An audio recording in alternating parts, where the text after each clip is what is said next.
This building is called the Hall of Heavenly Purity. You can see this tablet where there's a name of the Hall of Heavenly Purity. It is written in two different languages. This is very different with those buildings in the outer court. These two languages are Mandarin and Manchurian. Since all the Qing Dynasty emperors, they were Manchurian. These Manchurian names, they're just phonetic translation. Last year, I got a guest from Mongolia. I asked her how to pronounce this. Manchurian is a kind of language which is very close to Mongolia. So she told me that this is a phonetic translation. Since, it is very difficult to translate the meaning of it, the Hall of Heavenly Purity, into Mongolian, right? It is where the emperor actually lived. There is his living room and his bedroom and his reading room.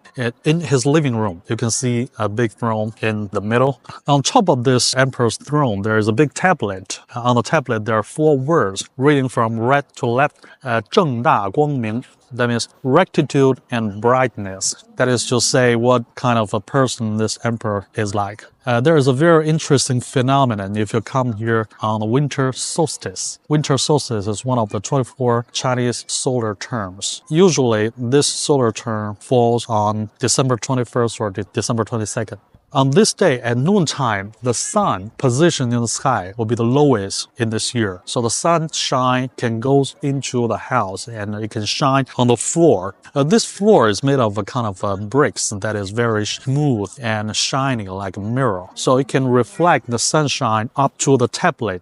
正大光明. If you come here on this day at noontime, you can see a lot of photographers getting ready to take the photo of it. And this phenomenon only happens once a year. There is a very interesting story about a Qing Dynasty emperor, the Emperor Yongzheng. He was the 3rd Qing emperor. He used to live here. His father, Emperor Kangxi, had many sons. He had 35 sons. So it was very difficult for him to decide which son to succeed him after he died, right?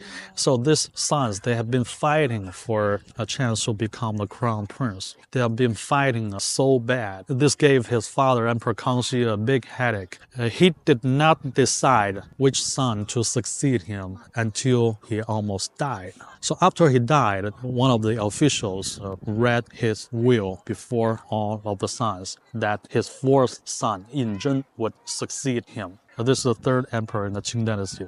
His reign title is Yongzheng. So this Emperor Yongzheng became the emperor, but his brothers, he had many brothers, right? None of his brothers believed that he was the legitimate successor. They made a rumor that he actually bribed a very close official to his father, Emperor Kangxi, and they forged a will. And in this will, it says that he was a successor.